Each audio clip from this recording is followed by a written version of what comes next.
Cam Thomas. Y'all know my game by now. I get buckets. It was a good amount of teams interested, but I think the Bucks stood out because I really felt like I could really be myself here. Everybody would embrace me. The Bucks were always in contact. They always wanted me. It really felt good. When you choose somewhere and they're like, yo, we've been wanted you. Like, we want you. So happy to be here. Love being a Buck. I love everything about it, playing against it. I was like, man, the atmosphere is great. Definitely love being a part of that and just want to keep winning, man. Five-time All-Star Marques Johnson. Alongside Marques Johnson. What's up, everybody? Hey, this is the Here District, captain of this vessel. And I got my first mate, my number one son, Kris Johnson. What up? Talk to me. Holla! Let it rain, man. Let it rain. I guess what? We're going back into the show Friday. Yeah. Can't pass us all the breakfast. Can't pass us Go fight. Welcome, everybody, to the Here District, Marques Johnson. You're listening to a Bucks Plus audio production on the Bucks Plus Network.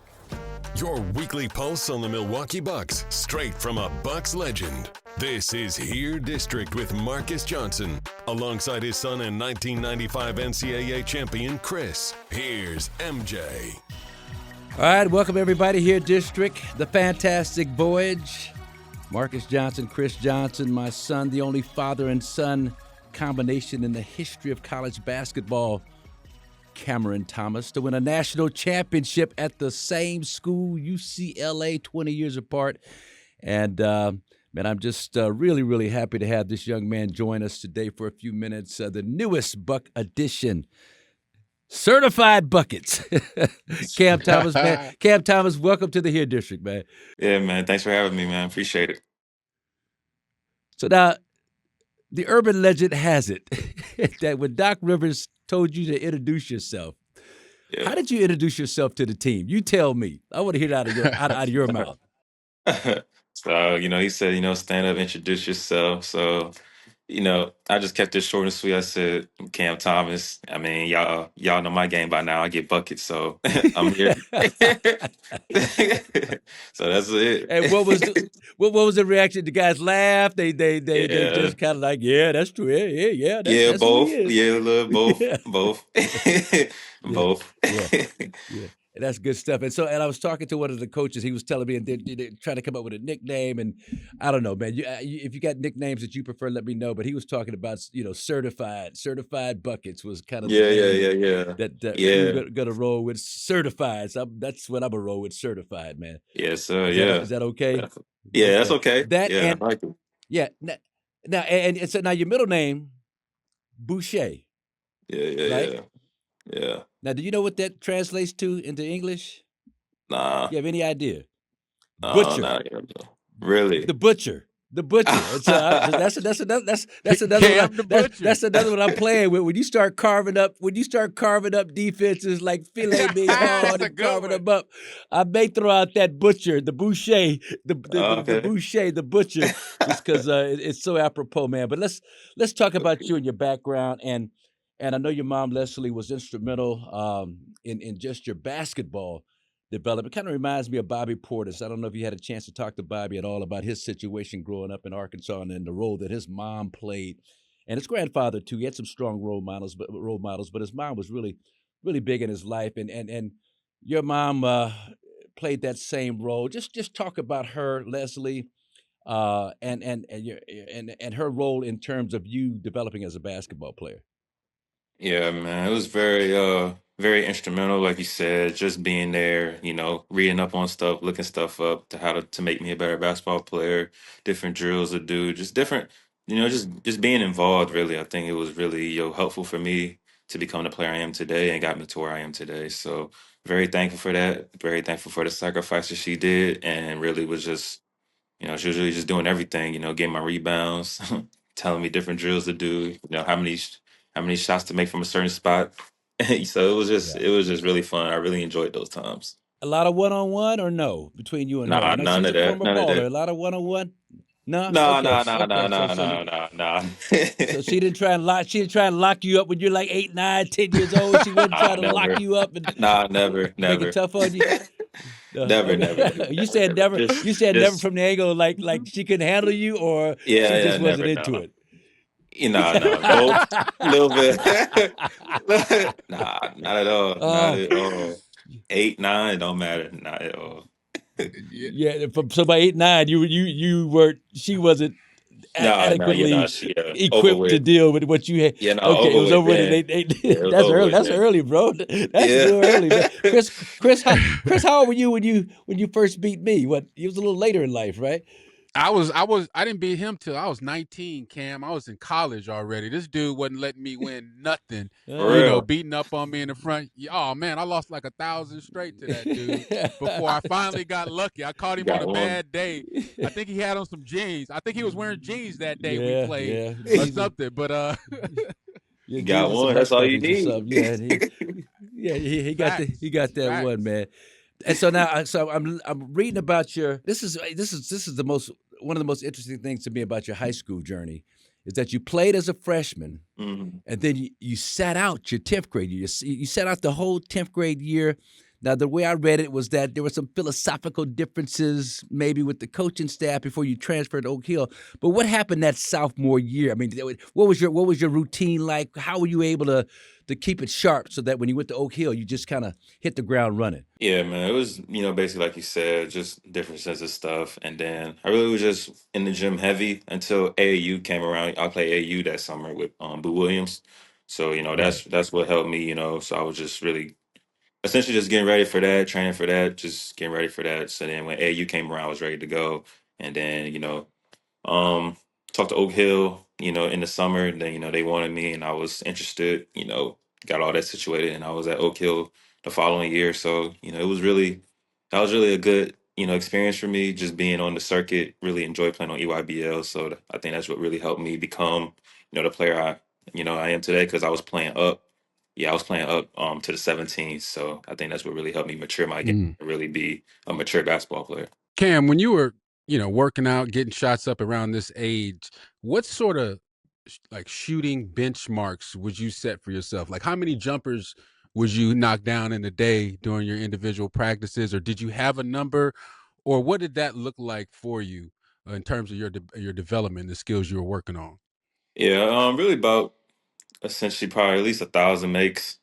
I think 1,000 makes, so that's really it's pretty like a good number for me during that time, because you're not really playing much, so you just gotta try to get as much game reps as possible. So full speed, Yeah, whatever it is. So I was just trying to get as much makes as possible.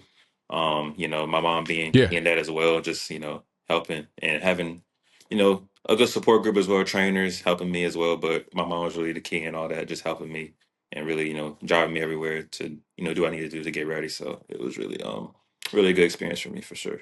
Yeah, and you come from an area in Virginia, Chesapeake, Virginia, near that Hampton area, but there's a lot of great athletes, Allen Iverson, Michael Vick. I mean, I was down there for the Boo Williams a couple of years ago with my daughter Shiloh, and that's a great tournament, man. Yeah, yeah.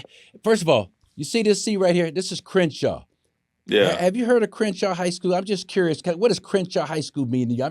Does it mean anything to you? Have you heard about Crenshaw? Does it have a place in your mindset at all in terms of what the school represents? No, I don't know nothing about that. You know nothing about Crenshaw Crenshaw is High School? Never heard of Crenshaw High School in LA? I'm straight VA. Nah. I'm straight VA. I don't know nothing about it. So Cam, Crenshaw was kind of like Newport News. Crenshaw's Okay. like Yeah. the Newport News. Yeah, the good. Yeah, Good. so Okay. just to Good. give you an idea. Okay. Yeah. Yeah. Yeah, Yeah. yeah, I yeah. understand. I Yeah. understand.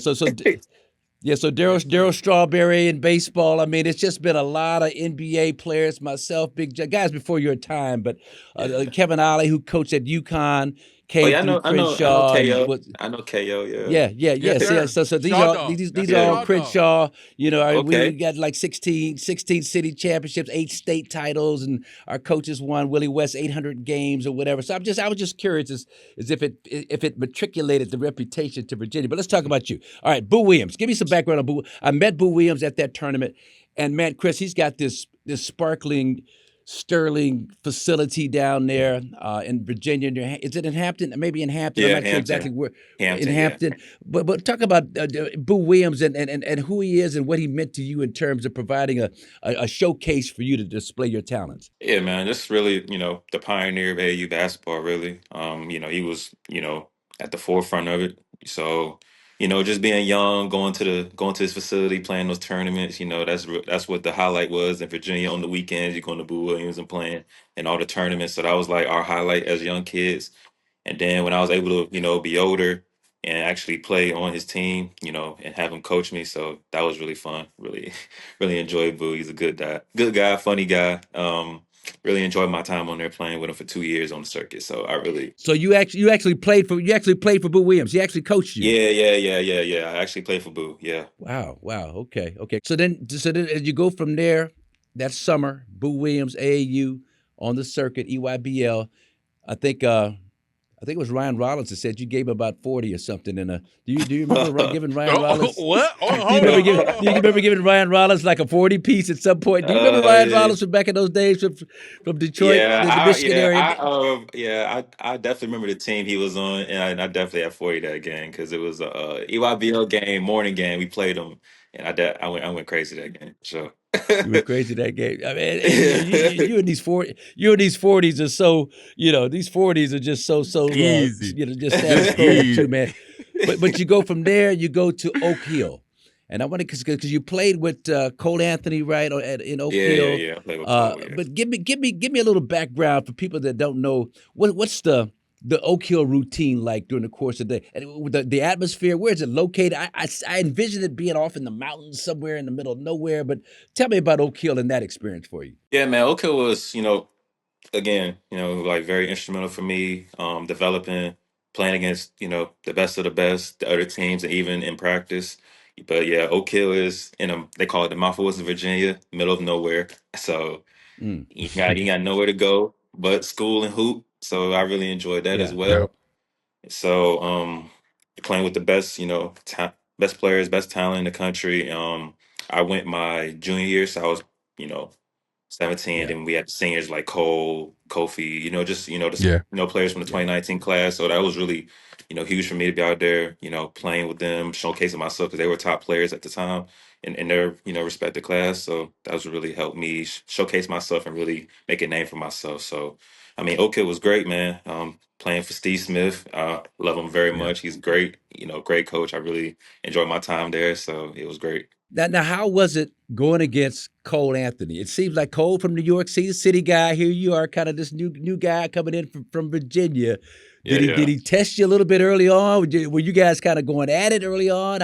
What was that like the first two times you guys locked horns? We definitely was going at it. I mean, nobody really knew me for real. I mean, I played on a circuit. I was, had a little name ranked, but whatever. But going there really showcased like I'm really really good and really like here to play and here to contribute. So we played the first few times, 5-on-5, whatever, and I was dominating really like every practice. Like I was dominating. So that's what really helped me stand out. I stood out from everybody, and that's what really like helped us connect as well because he was doing his thing playing, and he knew I was going to do my thing playing, just be there for him. We're going to be there for each other. So I think that was a really good time for us. Cam, it sounds like you had the mentality kind of instilled in you early. You dominate and catch. You always going hard. You still play that same way today in the league. When I saw you in college, you were one of the most impressive dudes because of your motor, your relentless nature of just attacking folks, every rhyme and every which way. My question to you, who instilled that mentality in you, that dog, or were you born with it? I think my mom really instilled it, and obviously some of the trainers and coaches I had, just being close with them, they instilled it as well. And I probably say just loving Kobe, watching Kobe, he had that mindset to go go go go go. So I think that's what really really helped me develop that mindset. But I think my mom and some of my trainers really brought it out in me. So I think I kind of saw it from Kobe, just keep going, keep going, keep playing. But my mom and your trainers really brought it out in me. So I think that's where I got it from. Now, and that's I heard another story. You tell me true or false. I'd like you to expand on it if it's true. Kobe World. You had Kobe World set up in the crib. Oh yeah, my whole room was Kobe. Kobe and Lakers. Kobe. I was Kobe. I'm Kobe. Kobe bed sheets. Kobe posters. Kobe bed. Everything. Pictures and everything on the wall. I was Kobe. Like you can't tell me nothing. I'm Kobe. Oh my God! Why so much Kobe? Why were you so into? What about his game that just Man, resonated with you as a young person? everything, man. Just how skilled he was, and the type of shots Yeah, he was shooting and making. Like, as a kid, like trying to learn the game, you trying to look for what's exciting. You looking for a favorite player to love. So you looking for what's exciting, and I was like, dang, like I really love his game. So I really like honed in. Once I got older, understanding the game, understanding what kind of player I want to be, really watched him heavy, locked in on it, and try to take everything from his game down, post moves, mannerisms. Like I was trying to yeah, do everything like Kobe. Facts. So he was really like a big inspiration for me to play basketball yeah, and get to where I am today and try to play like him and be like as much as I can. So he was really like a big inspiration for me for sure. yeah. And I see it in your footwork. Yeah, yeah. And I just see that Kobe. I mean, and Kris is one of the biggest Kobe admirers in terms. He's always sending me clips. Yeah, look at his footwork Kobe hmm did. This is like Kobe has been gone for a few years. Now, hadn't played in a number of years, but Yeah, we're still studying some of the jab yeah, steps, yeah, some of the pivot step yeah. through. I mean this, and I see it in your game. But now you also talk about James Harden, the Houston James, as being hmm a big Yeah. influence. Now, what aspects of his game, the ISO stuff, the what are some of the things that you kind of borrowed from the bag of James Harden? Yeah, really just like you said, the one-on-one ISO game with the ball in my hand. When he was in Houston, he was killing. So my mom was like, "Yo, he's." My mom even like told me when I was at Oak Hill, he was like James is amazing. So I really like started watching. I was like, how is he, scoring 40, 50 every night? That's the league. Yeah, He making it look easy. I'm like, then I really watched the game of him actually just ISOing, getting whatever he wanted, making the right plays. So I really took the ISO, the one-on-one ISO ball handling, all that from James really. So he was definitely instrumental for me developing my like one-on-one bag off the dribble, getting downhill, finding guys. So he really was instrumental for me in that piece. So definitely played with yeah. James. I got to know him a little bit, love him. So, all up to James for sure. Funny story with James. So he was a 17-year-old freshman at Arizona State. I'm doing games for the Pac-10 on Fox Sports Cam, and so James and I went to the same junior high school, same middle school, Audubon. Chris went there Yeah, briefly himself. I would always yeah, go up to James and say, you're the second greatest player that ever went to Audubon Junior High School. And he'd be like, who's the first? I'm like, me, dude. But then when I saw him after a couple of great years in the NBA, lead the league in assists and all that stuff, I went up to him yeah, and said, yeah. "Well, I think you passed me, brother. I think you might be you might be number one out of Audubon Middle School." So go ahead, Kris.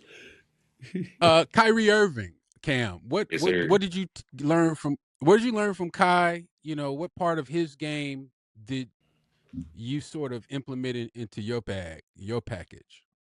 Yeah, not much really. I think me and Kai relationship is more so like big brother, little brother. Obviously by that time, he had his, he definitely has his game and I had mine. But obviously you try to take little things like, you know, where to pull up, how to pull up, how to get your Yeah, shot off in the league, different pace, just being a rookie, trying to like figure out how he's doing it. And then, it was a easy Sure. learning curve for me, quick learning curve. You just gotta figure it out. And I think to me the best way to learn is playing. So when I had opportunity to play when he was out and doing all that stuff, going through what he was going through, I think that's what really helped me really figure out how to play in the league, how to get my shot off, where to get my shot, like where the shot's gonna come from. So I think that's what really helped me. But I think our relationship is more so big brother, little brother.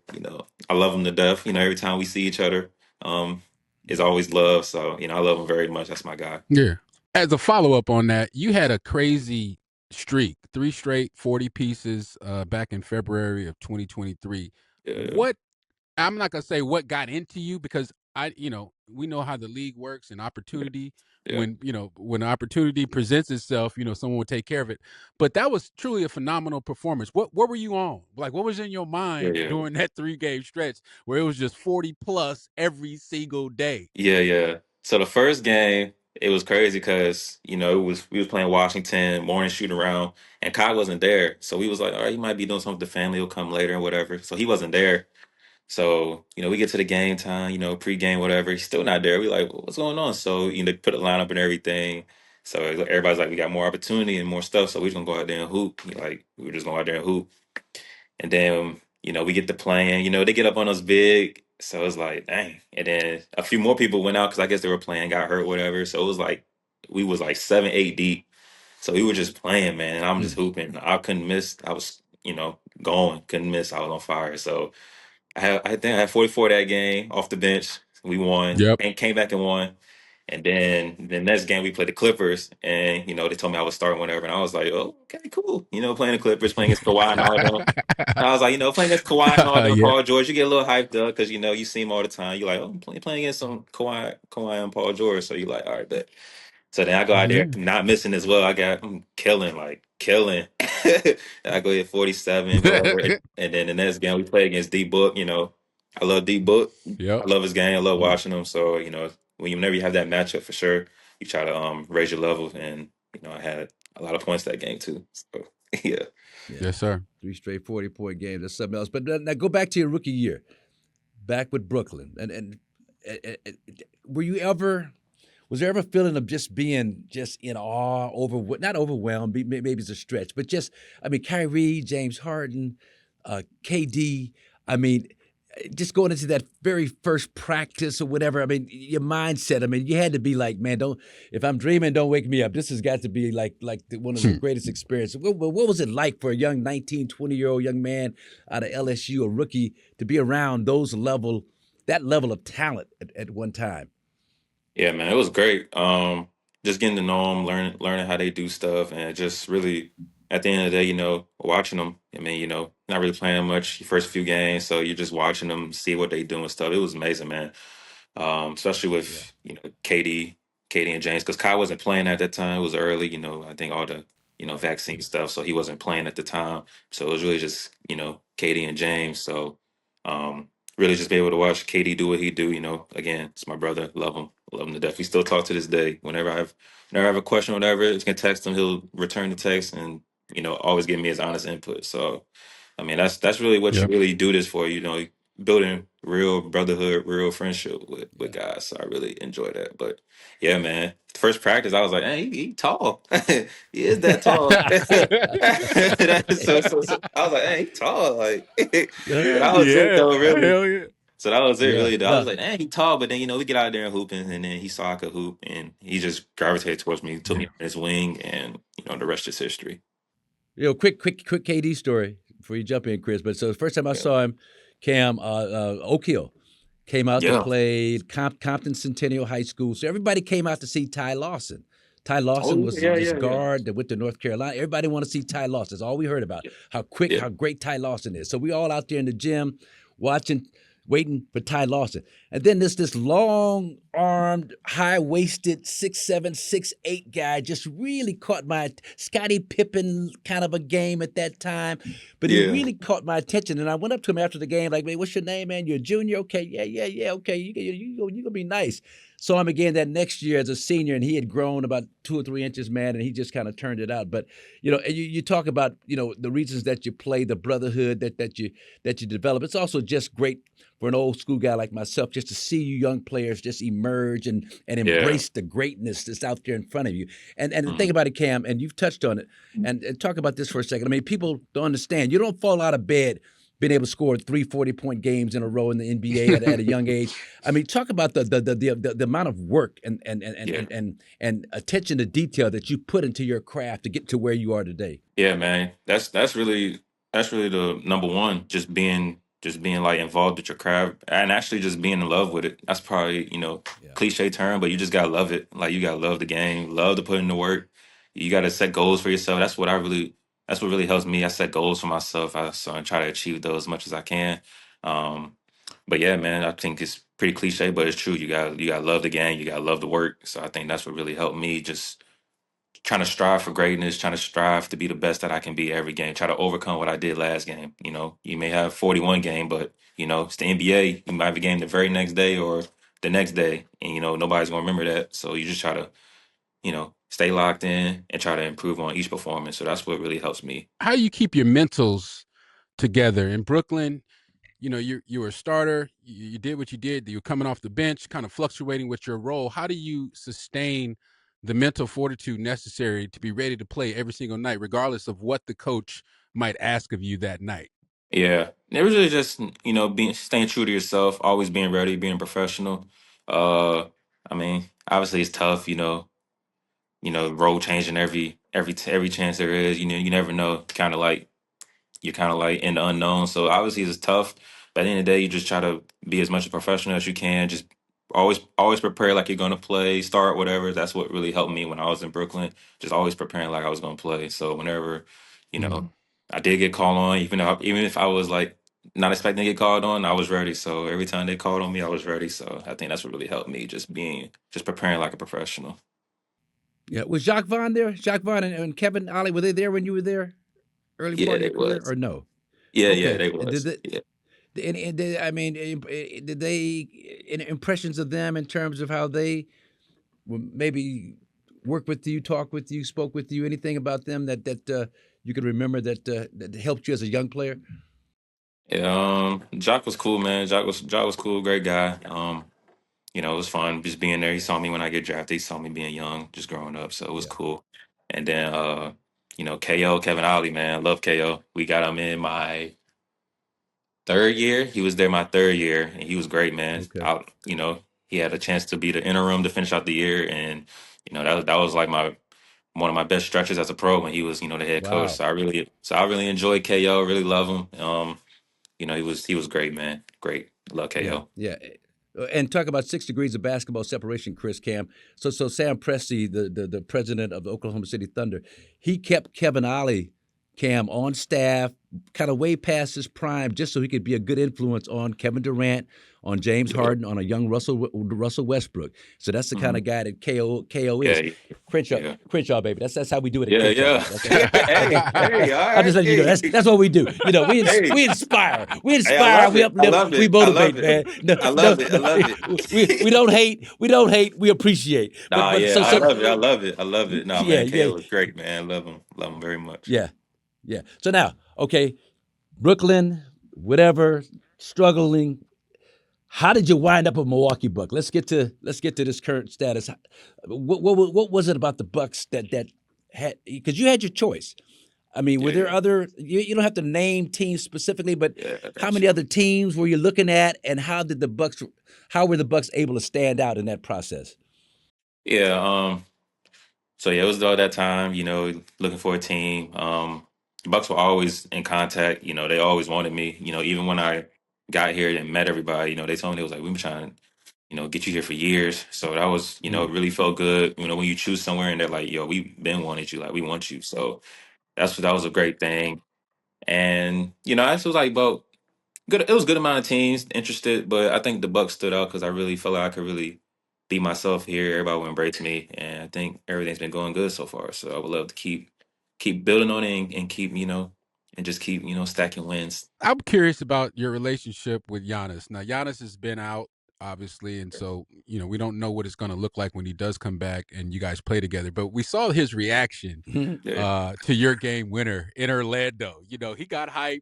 He was all over that. He's been sort of this guy on the sidelines that seems to enjoy watching you guys get after it. What's your relationship with Giannis, and how's the energy in that locker room now since you've joined the Milwaukee Bucks? yeah, man. Giannis is great, man. Down to earth, great guy. Always supporting. So he's great. I think we have a good relationship so far. Obviously, I'm still getting to know everybody, still getting to know him. So it can obviously be better. But as of right now, from everything's been great and good. So I love everybody. Everybody's been great. Everybody's been good to me. So I have no problems. And yeah, man, and just the team, the vibes. I think everything's been good, man. We've been playing great ball. Obviously we dropped one. Yesterday. Obviously, we want to have that back. But at the end of the day, it's the NBA. We got another game coming up tomorrow. So, I mean, we're ready to get out there and ready to get back on the winning track. So I think the vibe's been amazing. So I love it here. I love it in the locker room. Everybody's been great. So I love it. Hey, Kev, you talked about the goals that you said. What's been your goal? What do you have a goal, a specific goal in mind since you've joined the Milwaukee Bucks in terms of something to shoot for, something to target in terms of what you're trying to accomplish? Yeah, getting into the playoffs. I haven't been to the playoffs since my second year. No, yeah, second year, and I haven't really contributed in the playoffs as much. I played one game, one or two games. But this year I would love to, get in the playoffs, get in there, contribute, play a whole series. That's really my goal, just experiencing playoff basketball for sure. Yeah, and now I got to mention this because we keep it real here. And this is me and Kris had this discussion. I think the last show we did talking about you, and one of the things that people talk about, well, defensively, is he going to fit in defensively? And my thing was like, look, a couple of things. When you can get the kind of buckets, certified buckets that you get, the defense is cool, but the main thing is the main thing. It's a bucket. But I also say this: playing for Brooklyn, playing for a team that's struggling, playing for a team that's going nowhere. I mean, the motivation to really play hard defensively is it's different than on a team that's trying to go someplace. So just your response to that. I mean, in terms of where defense kind of fits in your mind, in terms of your ability to play it at a high level. Yeah, man, I'm definitely with you on that. But in the NBA, I like to say defense is a team thing. It's not really much individual defense in the league because you always gonna have help. You gotta have help. The court's so open, so much spacing. And guys are good, man. Guys are gonna beat you off the dribble. Like guys are gonna do their thing. So Yeah. so defense to me in the league is a team thing. It's about having a good scheme, good team communication, and then just playing within the team scheme. So. I mean, I think the defense is a little overrated, when people talk about it, because it's not really individual defense at the end of the day. Right. You're like on the ball, but then, it's guys in help, stabbing at you, faking like they're going, maybe not double teaming. So I think the defensive talk is a little overrated, but I think if you have a good scheme, like we do here, then everything just fits in. I think I've been doing a great job so far and want to keep building on it. Yeah, Yep. no, you're fine. Trust me, bro, you're fine. Your defense is more. You keep getting buckets like you get 18-point quarters and all this 34-point games and all that. You're right. Your offense is your defense. Trust me, you're okay. You're right. You're fine. Hey, you're right. But the final point about your game specifically, and I told Kris this, we talked about it, the way you're able to get your shot off, man, in a small compartment. That's the thing that I always like about players. In a minimum amount of dribbles, you may take 4 or 5 dribbles the most, tween, cross, step, whatever. But your ability, Cam, to get that shot up off over bigger players, I rarely see. I don't know if I've ever seen you get your shot blocked by a bigger player. Where does that come from? How did that develop? I mean, what's your mindset when you're trying to take advantage of those kinds of matchups? Yeah, I always try to find an open space on the floor, and I always say, the first one to get to your spot, low man always win. So I always try to get to my spot, and then, like you said, nobody really blocks my shot because I get so much elevation on it, and most guys don't really work on blocking my shot because they don't want to, come up under me, get a foul, and one whatever. So at the end of the day, I think once I get to my spot and once I raise up, then I think, it's just me in the basket at that point. So really just trying to get to my spot. That's the main thing. Getting into the open spot and rising up. And you just touched on it, so I got to ask you this. It really piques my interest. You talk about the elevation, your legs. How much work do you put on leg strength and to be able to? Is it natural? A lot of it just natural, or is it just you just put so much work in over the years that you're able to get that bounce and that spring coming out of that crouch offensively? Yeah, I think it's natural for me, but I think the year I took off from basketball, I was really trying to dunk really, so I was really working on my legs a lot. I was trying to dunk, so I think that's what really Yeah. helped me as well. But I think at the end of the day, it's just natural, just being able to have that scores mentality and put the ball in the basket. So at the end of the day, I always had that mindset like, you may take one thing away, but you're not gonna take everything away. I'm still gonna get my shot off no matter what, whether you contest it or not. Yep. Play good defense. Like I'm gonna try to get my shot off. So I just try to find different ways to do it, whether it's changing the shot angle or whatever, changing the footwork, whatever. So I was just like playing with different ways to try to get my shot off. So I think that's what really helped me, just being creative. Yeah. Well, you are, man. You're one of the most creative scorers we got in the league right now, and we're just so tickled pink to have you as a part of the Milwaukee. I mean, between you and Thank you. Ousmane Dieng, I mean, what's between you and Ousmane? I mean, to have two guys to come into this organization the way you did. I mean, that's just it didn't happen like that. Guys at Yeah. that level of talent, especially a guy like you that averaged over 21, 22 points a game the last couple of years, man. So welcome to Milwaukee, man. Keep getting those certified buckets, man. And we're gonna be just really, really rooting for you to achieve every goal that you want to achieve, especially that playoff goal. That's a good goal to have, man. We thank you Yeah, for man. spending some Yeah, time with man. us at the Here District. Hey man, thank you so much for having me, man. I'm definitely happy to be here. Love being a Buck. I love everything about it. Playing against it. I was like, man, the atmosphere is great in the arena. So definitely love being Yes, a sir. part of that, and just want to keep winning, man. So thank y'all for Yeah, having me. man. And Thank you. Google Crenshaw High School, the great town of Crenshaw. Okay, that's cool. All right, That's cool. Google Crenshaw. All right, Okay, that's all right, fine. man. That's fine. Have a good one, man. We appreciate you, brother. Thank you, Cam Thomas. Thank you for coming by here, District.